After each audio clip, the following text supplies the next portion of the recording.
in the Middle by Don Quigley. The Prologue. Keep me as the apple of your eye. Hide me in the shadow of your wings. Psalm 17. We are all connected. Who do I resemble?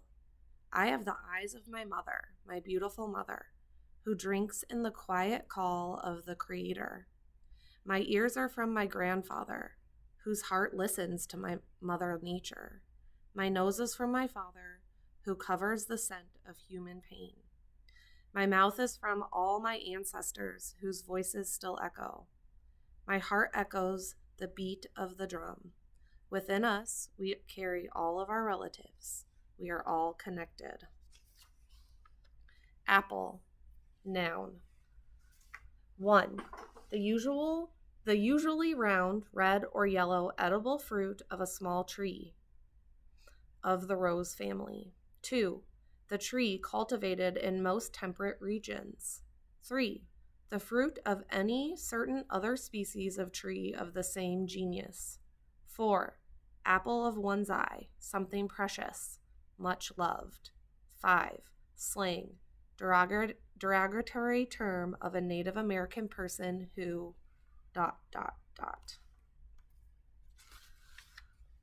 Prologue. There's a little garden just outside the back door. I've seen it through the window, and I figured it's a safe enough distance from it, the cemetery. Bouncing back down the stairs, I take a deep scent of the Turtle Mountains. The garden is laid out in the shape of a medicine wheel, a circle divided with a cross in the middle. Each quartered section has a plant native to Turtle Mountain Reservation, sage, clover, and wild roses. But I'm not sure what this fourth plant is. It's in the back part of the garden, and the towers above everything else. Red berries dot the tall plant, almost like a tree. If it smells as vibrant as it looks, my nose will be in for a treat. This little country garden is where I spend time after church when everyone else is up the hill in the cemetery. I won't go up there because, well, she's up there. I get closer to the mystery plant and take a look and sniff, and sniff, and sniff again. I'm going to town trying for the life of me to figure out what this last unknown half-tree, half-bush species is. Chokecherry.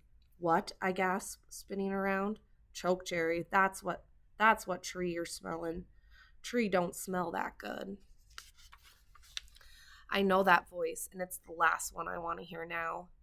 You, but... I stammer, looking frantically around for help. His black hair looks almost blue with the sun bouncing off it. Over a black t-shirt and camouflage pants, he's wearing a blaze orange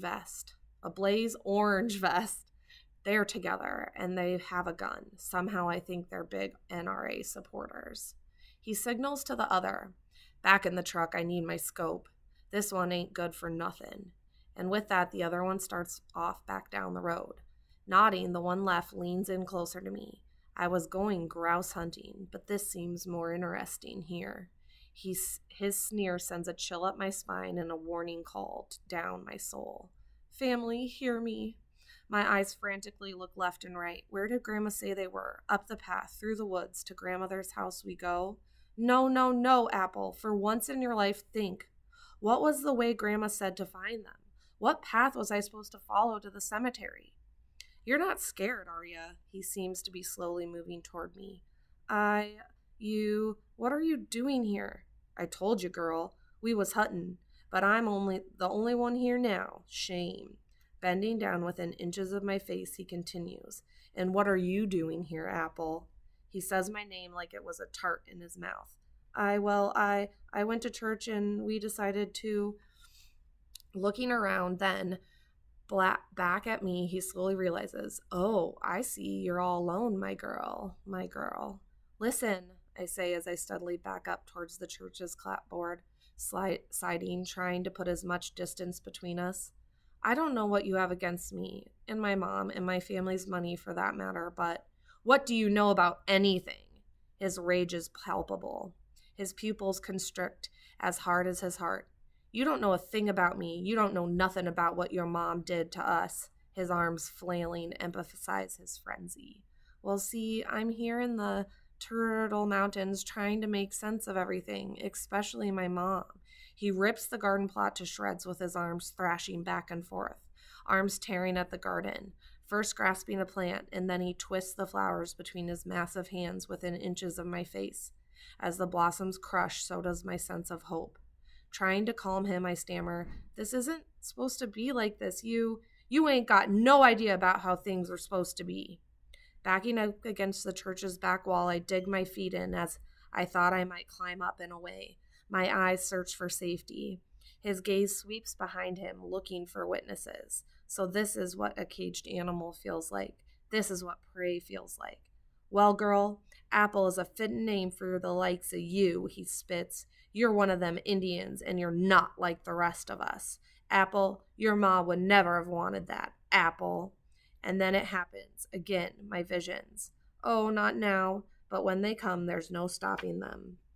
In my mind, I can barely make out a misty image of this man. From the pit of my soul arise words that rush past my panic and out to comfort him.